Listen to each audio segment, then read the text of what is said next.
Bonjour à toutes et à tous et bienvenue dans le Mag Echo sur RCF en partenariat avec le cabinet Evimeria, spécialisé sur la RSE, la QVT et la RPS, et moi-même Sébastien Vaumoron. Aujourd'hui, pour notre reportage La Sarthe a du talent, je vous emmène juste à côté du Mans, à Neuville-sur-Sarthe, à la rencontre de quelqu'un essentiel à nos vies et en particulier à nos nuits.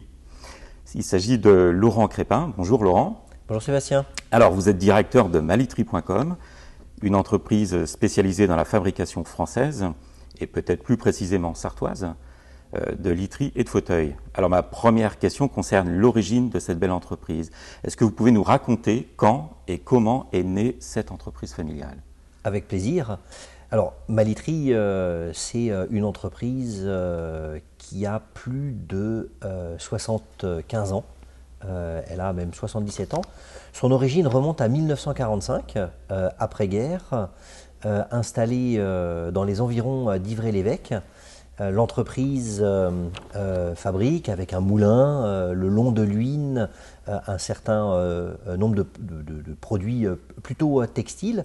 Et à partir de 1947, les besoins en matelas se faisant croissants, elle se met à fabriquer des matelas. Donc on fabrique ici en Sarthe depuis 1947 des matelas.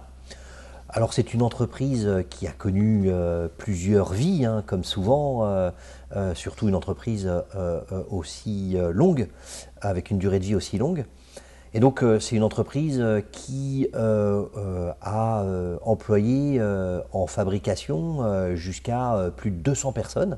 C'est énorme pour l'époque. Énorme Ouais. pour l'époque. Bon, la main-d'œuvre, voilà, forcément, l'industrie était beaucoup moins mécanisée qu'aujourd'hui. Hein. Ouais. Les matelas étaient essentiellement un travail de couture. Donc il y avait énormément de main-d'œuvre, de personnel. Et puis c'est une entreprise qui a, avec le développement, l'industrialisation, a évolué. Elle s'est mise également à fabriquer des sommiers. Elle a même eu en son sein une menuiserie complète. Donc c'était voilà, des planches de bois brut qui arrivaient et qui étaient ensuite découpées, assemblées, percées pour ensuite fabriquer des sommiers. Dans les années 80, elle fait partie d'un grand groupe, qui est le quatrième acteur français de la literie. Et puis, c'est la vie des entreprises, sans doute mal gérée ou pas suffisamment prudent. Et donc, elle dépose son bilan au milieu des années 80.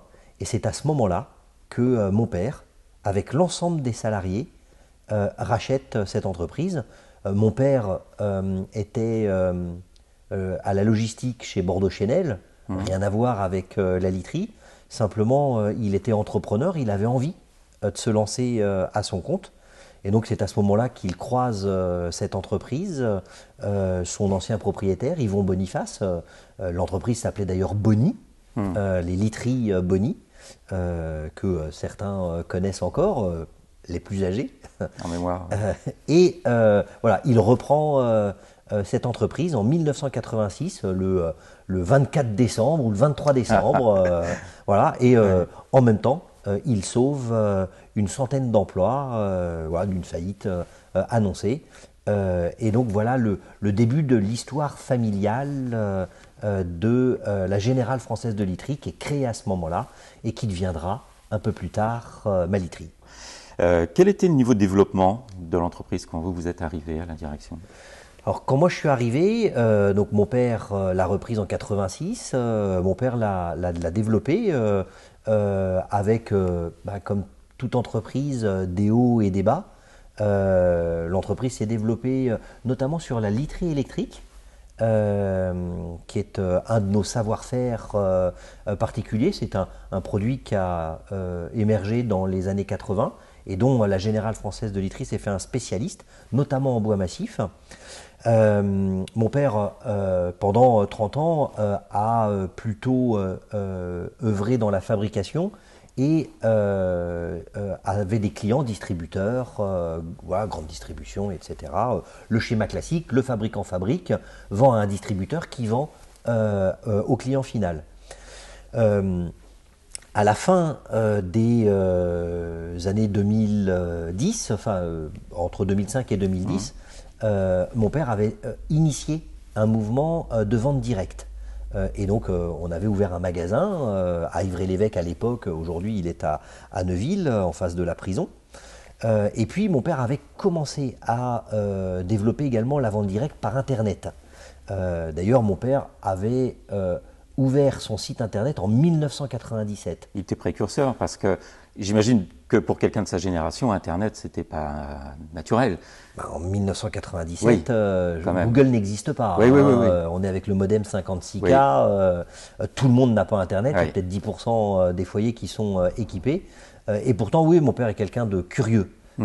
Et donc, il s'intéresse à cette nouvelle technologie et il achète un nom de domaine, Malitry, et il ouvre un site internet qui présente la Générale Française de Literie avec comme nom de domaine malitry.com. Et donc ça, c'est la base de l'histoire qui l'amènera en 2010, c'est la date à laquelle moi j'intègre l'entreprise. Et à ce moment-là, la vente directe a démarré, elle représente 10% du chiffre d'affaires. On est sous-traitant principalement pour des grandes marques de literie. Ça représente 70% de notre chiffre d'affaires.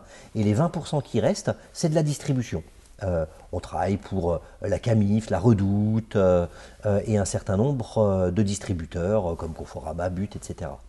Donc on est 30 personnes et on fait 5 millions d'euros de chiffre d'affaires. Voilà, en 2010, 10% de vente directe, 5 millions d'euros de chiffre d'affaires, 30 personnes. Et aujourd'hui, comment est-ce que vous êtes passé justement de cette fabrication des lits à ce développement que l'on connaît avec la fabrication de fauteuils également?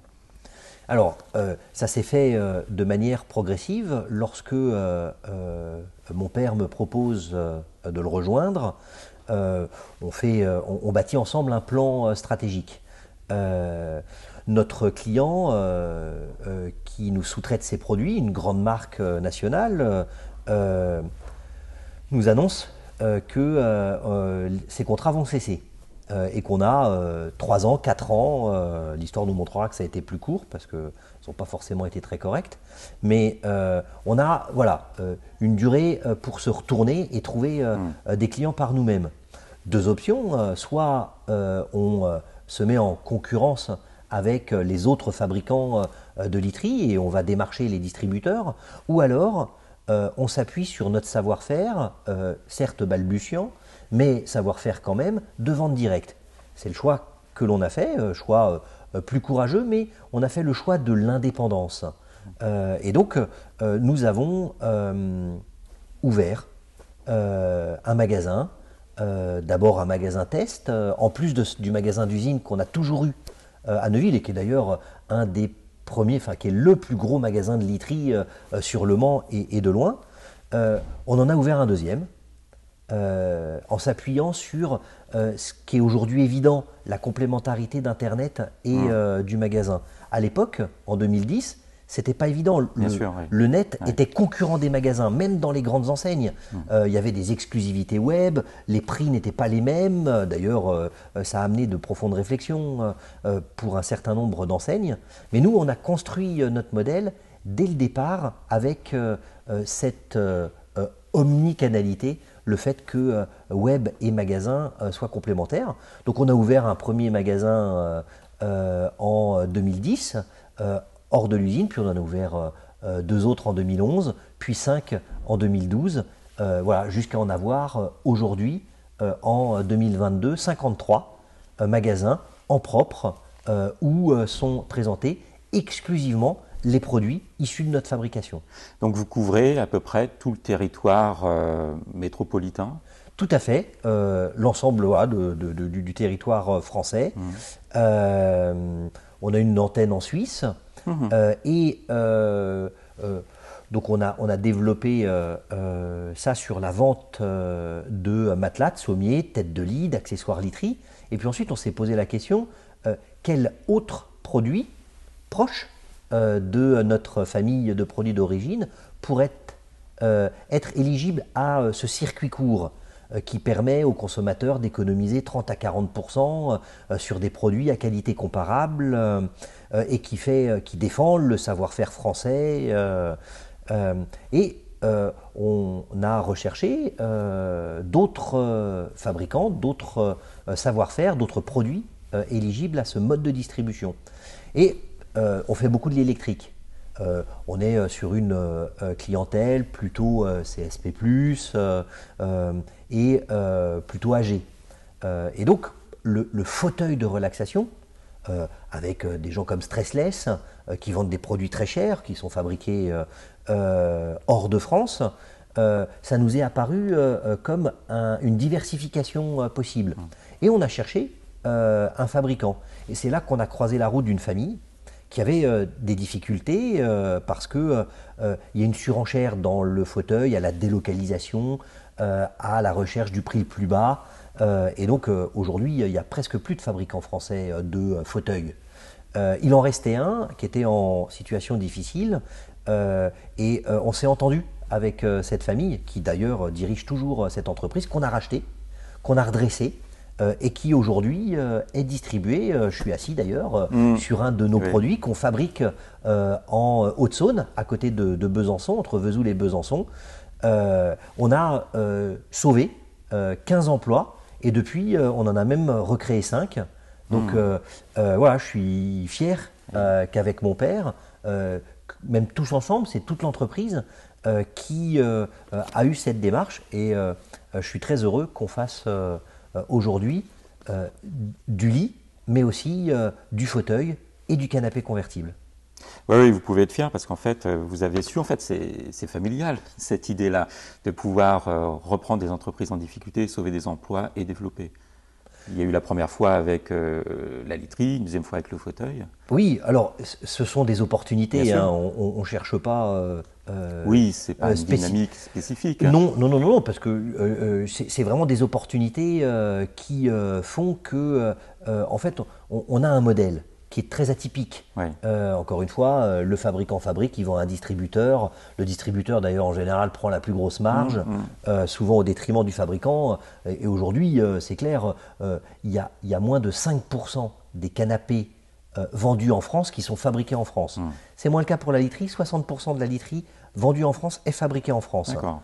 Mais voilà, le canapé et la literie pourraient tout à fait suivre le même chemin. Nous, on défend la fabrication française. Et donc, on défend d'une manière originale et je trouve qui est gagnante pour le consommateur, dans la mesure où c'est vraiment du circuit court. On fabrique et on vend en direct. Aujourd'hui, voilà, on n'a pas un grand client qui fait la pluie et le beau temps, qui peut exiger des gains de productivité, faire baisser les prix en permanence, sinon il délocalise à droite ou à gauche. Et c'est ce modèle-là, effectivement, qu'on a pu reproduire avec le canapé convertible, le fauteuil relaxation.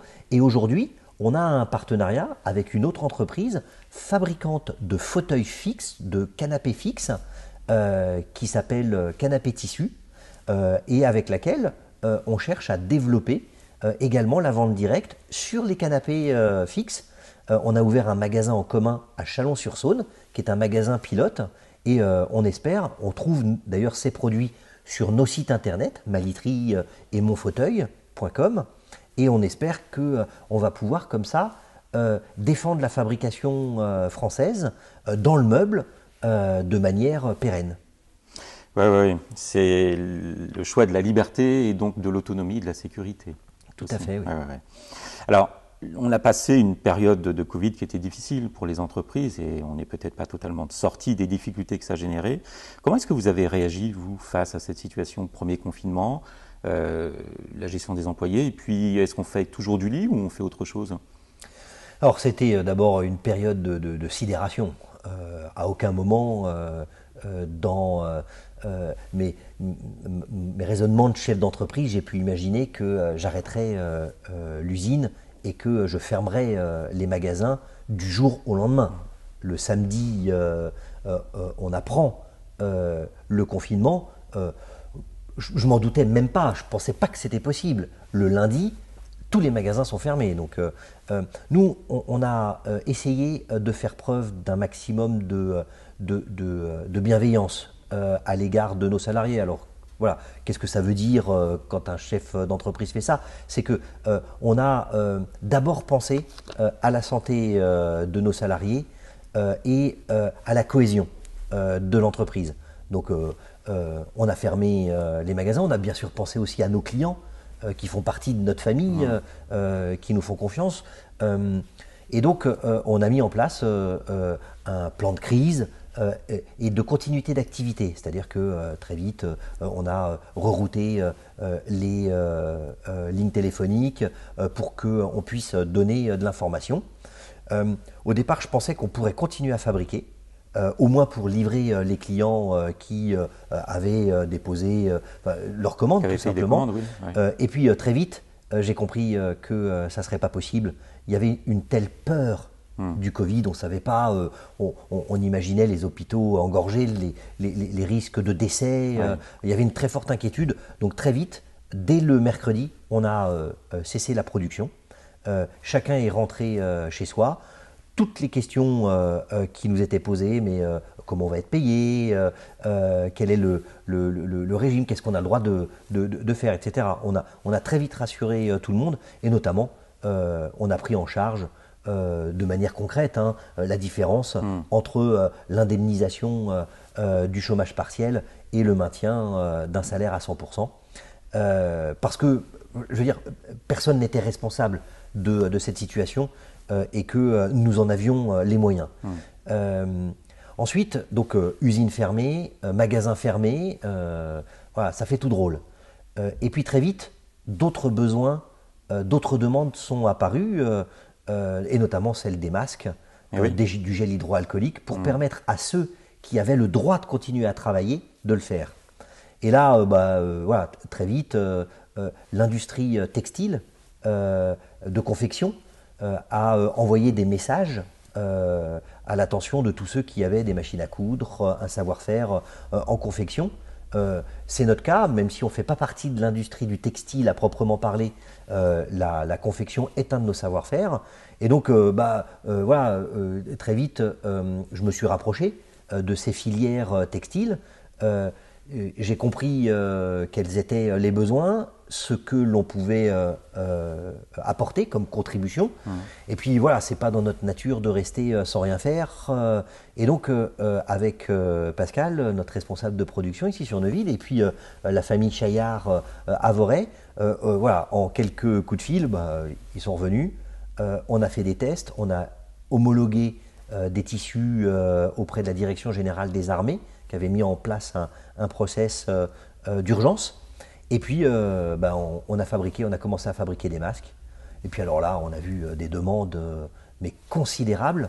Nous, on avait des productions limitées. Et puis, pour nous, c'était pas l'objectif n'était pas de gagner de l'argent, n'était pas de compenser les chiffres d'affaires perdus. C'était vraiment rendre service. Et donc, on a fait deux choses dont je suis assez fier. La première, c'est qu'on a vendu nos masques au prix de revient. Donc on n'a pas gagné d'argent. Non, c'était le deal. Ouais. C'était le deal. Et puis ce sont des volontaires qui sont venus. Nous n'avons forcé personne. Ce sont des volontaires qui sont venus. Pas des bénévoles, des volontaires. Des salariés qui ont décidé de venir les faire. Voilà. Et donc on a vendu nos masques à la ville du Mans, aux pompiers, aux communautés de communes, à nos clients également, sur notre site internet. Et on a d'abord d'ailleurs fourni les proches de nos salariés en masques. Et on a également reversé une partie des recettes du chiffre d'affaires, tout le chiffre d'affaires qui a été fait auprès de la clientèle grand public, de nos clients, pour qu'ils puissent eux-mêmes participer à l'effort de solidarité. En achetant nos masques, eh bien, on a reversé 15 000 euros à 4 associations en lien avec l'hôpital. Les Blues Roses, les Clowns à l'hôpital, Pardon pour les deux autres Oui, associations oui, oui. que j'ai oubliées, et ce sont les salariés qui ont travaillé, les bénévoles, qui ont décidé de l'affectation de ces fonds. D'accord. Voilà. Donc en fait, ça a été vraiment rebondir sur une situation de crise sanitaire avec des besoins de masques.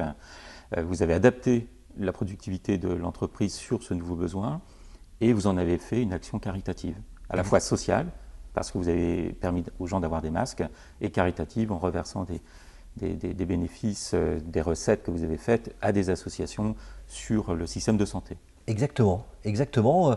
Ça a été, dans cette période si difficile, c'était un peu donner de l'espoir, alors vraiment de manière très très modeste et humble. À nous, nous n'avons jamais eu l'ambition de changer les choses, mais voilà, moi je suis convaincu que c'est la somme des petites actions qui fait la différence.